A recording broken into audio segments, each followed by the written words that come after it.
ladies and gents, and welcome to War Thunder with Fluffybakon. Today, we shall be checking out the Spitfire Mk. Now, the Spitfire Mk.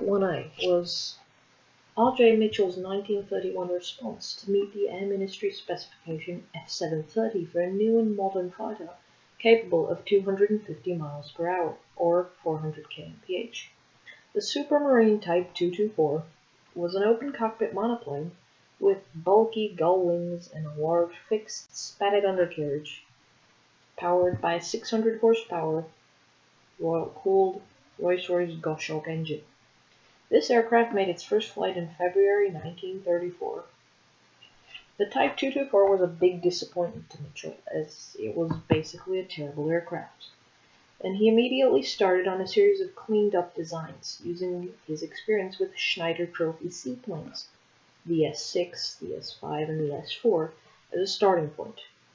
Of the 7 designs tendered to F-730, the Gloucester Gladiator biplane, which we see here in War Thunder, was accepted for service. But Mitchell had already began working on a new aircraft, designated Type 300, with a retractable undercarriage and the wingspan reduced by 6 feet, or 1.8 meters. This was submitted to the Air Ministry in July 1934, but was not accepted.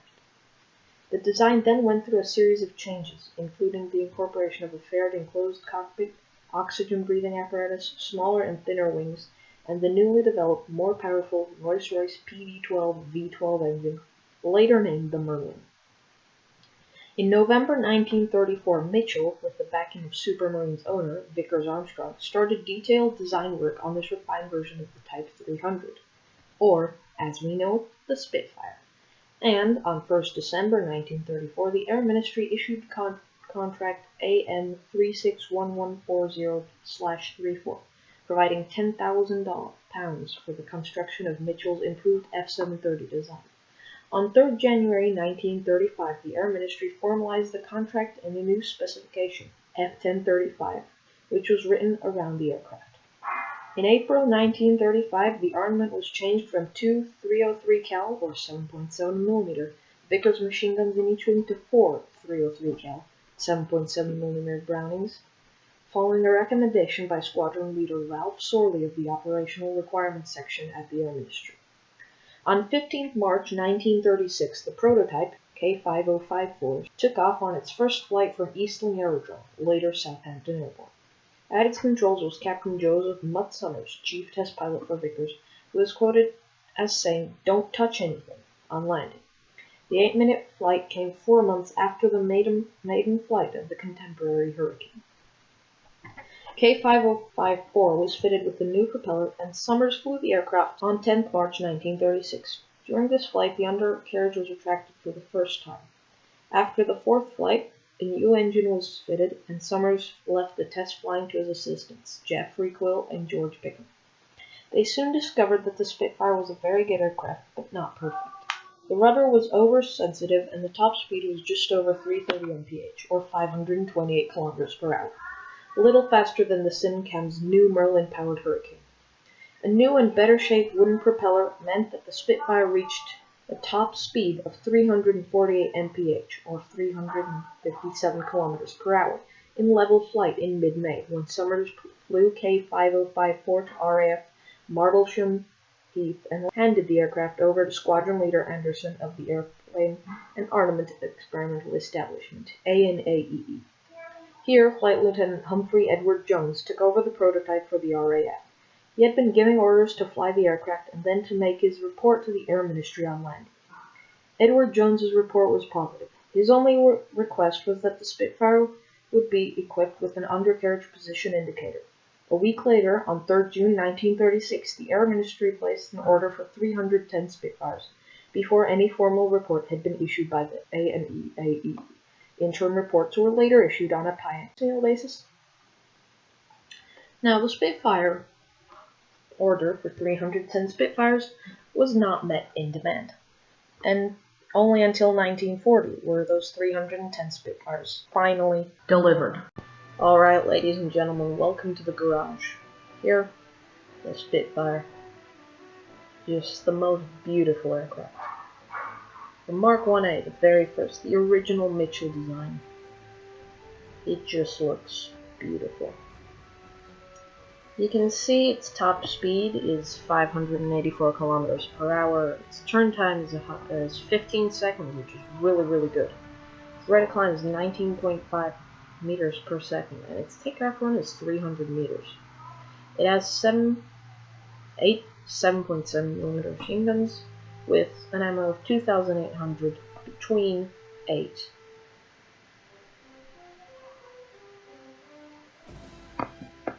Upgrades. Upgrade-wise, I would recommend first going for the offensive 7mm. Definitely. You just need them, because the default bullets are Tracer, Armor Piercing, Incendiary, and Omnipurpose. And then Incendiary. You don't want those. You want the universal.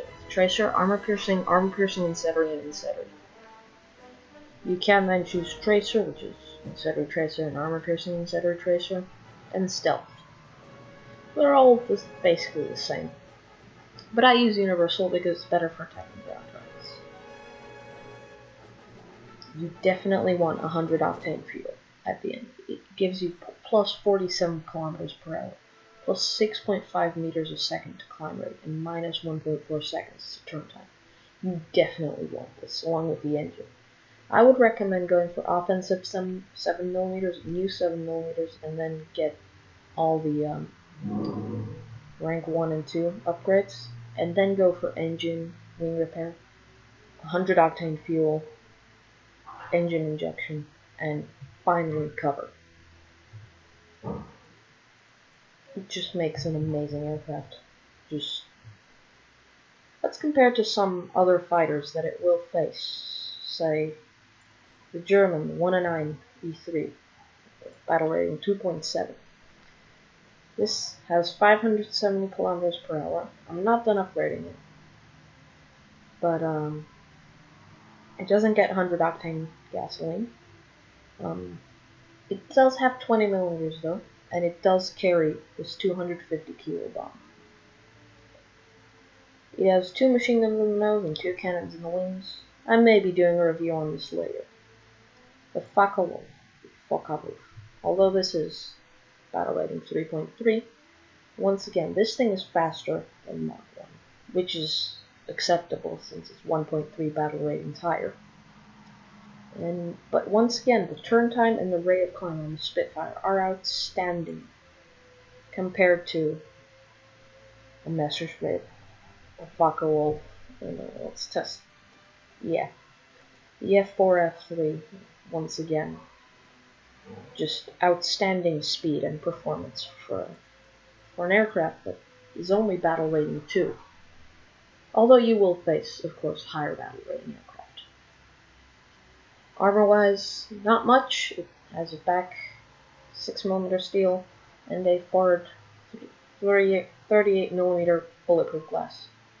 Back here, with the Mark IIA, the one upgrade you get in armor is that you get 3mm steel in the nose, protecting the pilot from the front, or the engine from the back, although you will probably still get fuel flaps. Mark Ia X-ray, you will see the oil cooling system and oil cooling system. Here's a liquid cooling system. If these get hit, you're not very operational, let's put it that way. And here's your 8 machine guns. It's actually a really powerful armament. You would expect 8 machine guns to be not very good, but it's a formidable armament. Fuel, engine, traction control surfaces. These are really important. If these get hit, or you lose your rudder and your ailerons, it doesn't work then. Just no. Crew-wise, you do want G-tolerance. Definitely. G-tolerance upgrade. Because maximum for my pilot is 6.2 and then negative 2.75. So you definitely want to upgrade G-tolerance since you're going to be throwing this thing around the sky. Let's get into some gameplay. Hello ladies and gents, and welcome to the battlefield on domination on Berlin with light vehicles. Here's the Spitfire Mk. I would recommend omni-purpose and on arcade 20 minutes of fuel, but on realistic 57 minutes. Because even 57 minutes on a full tank is not a lot, believe me. Alright, arcade. Good old game mode that everybody just keeps returning to. And since I'm guessing a lot of you are still going to be playing arcade with Spitfire, because just about everybody does, I'm reviewing it in arcade, where it has no engine carburetor fails, which is the main drawback of the Spitfire in realistic. This is the JZE skin from War Thunder Live. So yeah, I'm gonna climb, because the Spitfire is a great climb. It's fast and maneuverable, and this was the one advantage it had over the 1-9. Its maneuverability and performance at altitude.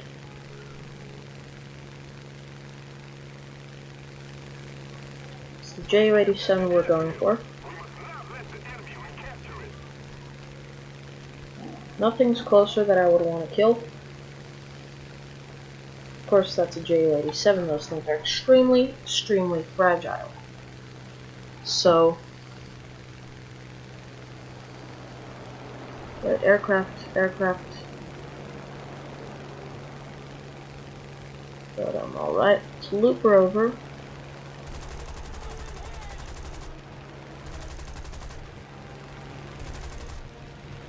But his rear gunner's starting to hit pot shots at me. There we go, he's down. That was easy. And of course I just lost control. But we're maintaining a good speed. And we'll head straight into battle once again. There's a stamina. Back up, please. You do lose a lot of stamina in these high altitude jumps. Not high altitude, high speed. God, that was a lag frame, you didn't even notice him.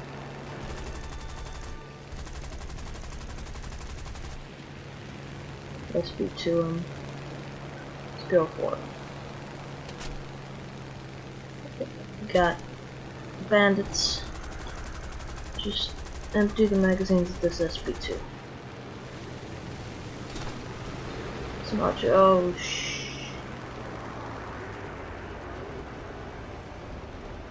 No. Oh, that's all that.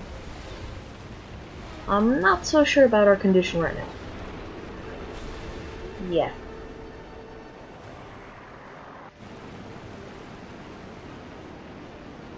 But there, you can see the maneuverability of the Spitfire. Overall, the Spitfire is an amazing aircraft with amazing maneuverability,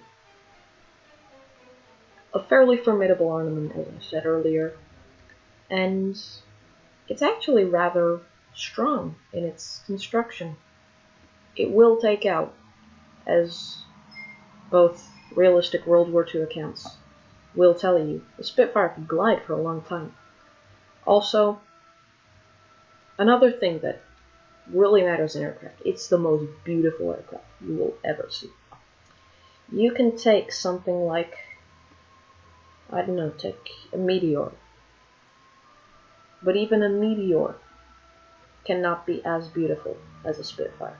It's just no. This is the most beautiful, beautiful aircraft ever. Ladies and gentlemen, thanks for watching. If you did enjoy the video, please leave a like and a comment down below, and do subscribe for more videos like this one.